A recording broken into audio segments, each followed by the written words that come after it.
அல்ஹம்துலில்லாஹ். மாணவியின் கல்வியறிவை அல்லாஹ் வளப்படுத்துவானாக. அடுத்ததாக வள்ளல் நபியின் வாழ்வியல் நெறிகளை வினாவிடை வடிவில் எடுத்துரைக்க வருகை தருகிறார்கள் மாணவர்கள் ஷாஹித் மற்றும் அமீர்.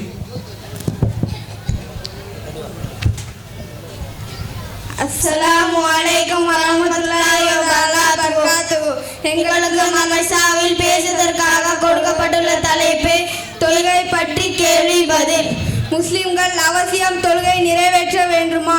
ஆம், இது இறைவனின் கட்டளையாகும். அல்லாஹ் கூறுகின்றார், நம்பிக்கை கொண்டோர் மீது தொழுகையானது நேரம் குறிக்கப்பட்ட கடமையாக உள்ளது. நபி ஸல்லல்லாஹு அலைஹி வஸல்லம் கூறினார்கள், முஸ்லிமுக்கும் காஃபிருக்கும் இடையே உள்ள வித்தியாசம் தொழுகைதான். அதனை எவன் விட்டு விடுகிறானோ அவன் காஃபிராகி விட்டான். தொழாதவர்களை இறைவன் சித்தப்படுத்தி வைத்திருக்கும் நரகத்தின் பெயர் என்ன?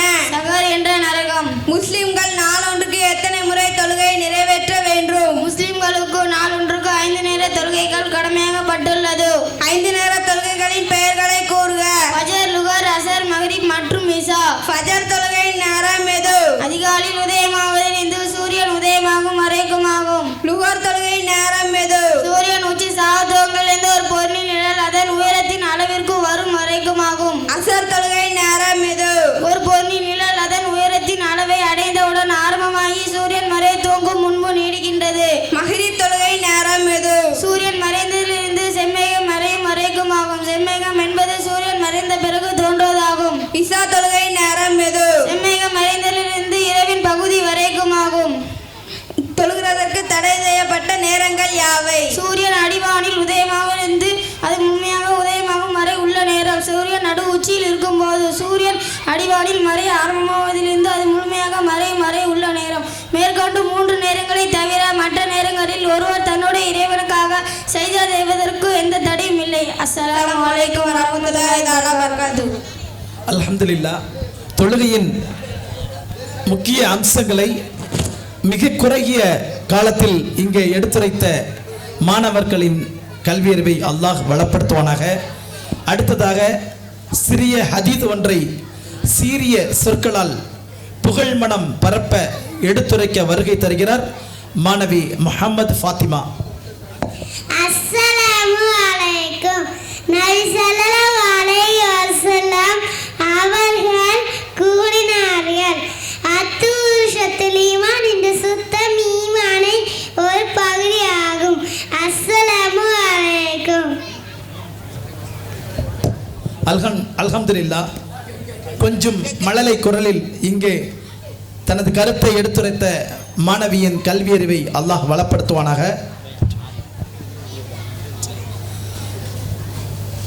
அடுத்ததாக கற்றோருக்கு சென்ற இடமெல்லாம் சிறப்பு, கற்றல் நன்றே கற்றல் நன்றே, பிச்சை புகினும் கற்றல் நன்றே ஆகிய முதுமொழிகளுக்கு இணங்க சான்றோர்களின் சிறப்புகளை நேர்பட எடுத்துரைக்க வருகிறார் மாணவர் ஆரிஃப்.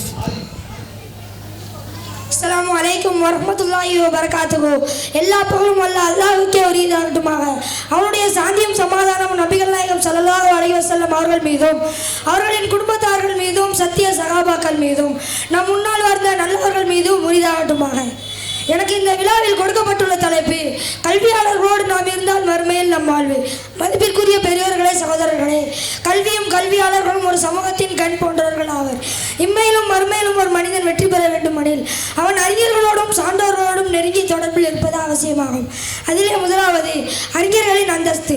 இறைவன் திருக்குர்ஆனில் கூறுகிறான், அறிஞர்களும் அறியாதவர்களும் சமமானவர்களா.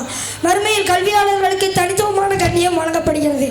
அவர்கள் இறைவனை பற்றி ஆழமாக அறிந்திருப்பதால் அவர்கள் அடையும் வெற்றியும் உயர்ந்ததாக இருக்கும். அத்தகைய மகான்களுடன் நாம் நெருங்கிய தொடர்பில் இருக்கும் பொழுது அவர்களின் நற்செயல்கள் மற்றும் போதனைகளின் தாக்கம் நம்மிடம் பிரதிபலிக்கும். இரண்டாவது, நற்பிரஜைகளின் சகவாசம். நபிகள் நாயகம் ஸல்லல்லாஹு அலைஹி வஸல்லம் அவர்கள் கூறுகிறார்கள், மனிதன் அவன் நேசிப்பவர்களுடன் நான் மறுமையில் இருப்பான் என்று. மறுமையில் நாம் இப்போதையில் கல்வியாளர்களையும் இறைவனை பற்றி போதிக்கும் அறிஞர்களையும் நேசித்து வாழ்ந்தால் மறுமையில் அவர்களுடன் இருக்கும் பாக்கியத்தை நாம் பெறுவோம். நல்லவர்களுடன் சேரும் பொழுது நம்முடைய குணநலன்கள் சீரடைகின்றன. இதுவே நரகத்திலிருந்து பாதுகாக்கும் ஒரு கேடயமாக அமைகிறது. மூன்றாவது, கல்வியாளர்களால் கிடைக்கும் பலன்கள். வழிகாட்டுதல். அறியாமை எனும் இருளில் நாம் தடுமாறி கொண்டிருக்கும் பொழுது கல்வியாளர்கள் அறிவனும் மொழியை காட்டுகிறார்கள். மன்னிப்பு. கல்வி பயிலும் இடங்களிலும் அறிஞர்கள் கூடும் இடங்களிலும் மாணவர்கள் சூடுகிறார்கள். அங்கே இருப்பவர்களுக்காக அவர்கள் இறைவனிடம் பாவ மன்னிப்பு தேடுகிறார்கள். சிபாரிசு ஷஃபாத். மறுமை நாளில் இறைவனின் அனுமதியுடன் அறிஞர்கள் பரிந்துரை செய்யும் தகுதியை பெறுவார்கள் என சான்றோர்கள் குறிப்பிடப்படுகின்றனர். 4வது, நடைமுறை வாழ்வில் நாம் செய்ய வேண்டியவை. கல்வியாளர்களை கண்ணியப்படுத்த வேண்டும். அறிஞர்கள் நடத்தும் வகுப்புகளிலும் பயான்களிலும் கலந்து கொள்ள வேண்டும். அவர்களுடன் பணிவுடன் நடந்து கொண்டு நம் சந்தேகங்களை தீர்த்து கொள்ள வேண்டும்.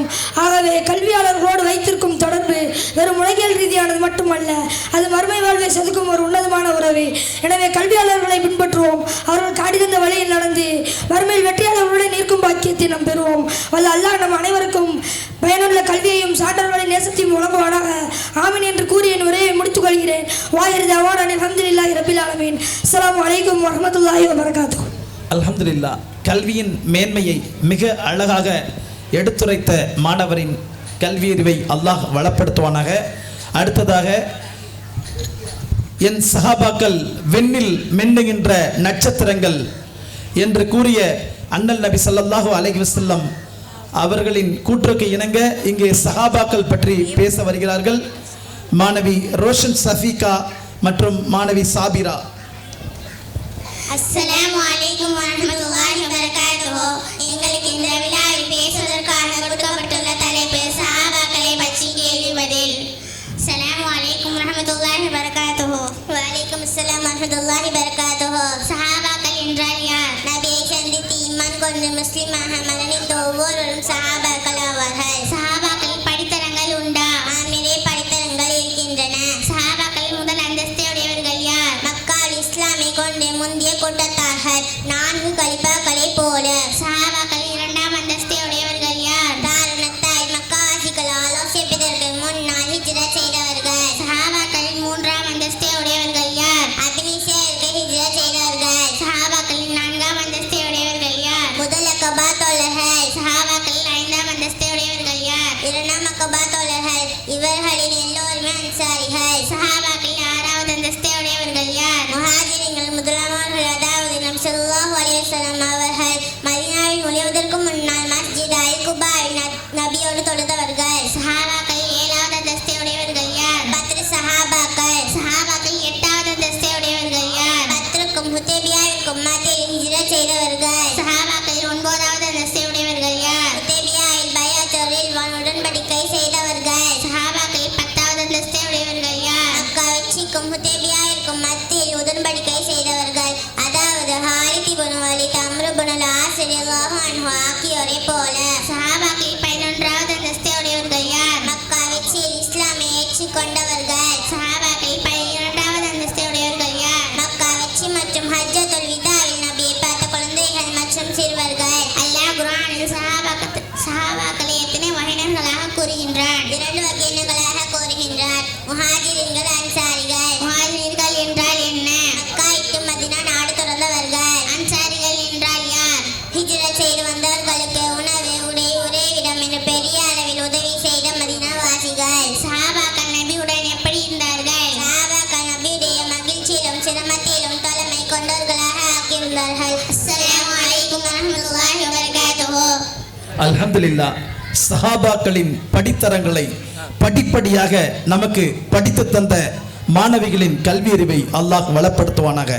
அடுத்ததாக உங்கள் செவிகளுக்கு இனிமை சேர்க்க மீண்டும் வினாவிடை வடிவில் சன்மார்க்க கருத்துக்களை இயம்ப வருகிறார் மாணவி ஹப்சா ஃபாத்திமா. அஸ்ஸலாமு அலைக்கும்.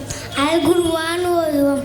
அல்லாஹ்வின் தூதர் நபி ஸல்லல்லாஹு அலைஹி வஸல்லம் அவர்கள் கூறினார்கள், குர்ஆனை மனனம் சீரால் விட்டாலும் திக்கித்து ஓடிந்தவருக்கு 2 மடங்கு நன்மைகள் உண்டு. நூல் சஹீஹ் முஸ்லிம். அஸ்ஸலாமு அலைக்கும். குர்ஆன் ஓதுதலின் சிறப்பை குறித்து இங்கே அழகாக விளம்பிய மாணவியின் கல்வியறிவை அல்லாஹ் வளப்படுத்துவானாக. அடுத்ததாக இஸ்லாமிய கேள்வி பதில் நிகழ்ச்சியை தொகுத்து வழங்க வருகிறார்கள் மாணவியர் ஜஸ்ரா மற்றும் ஜுமானா.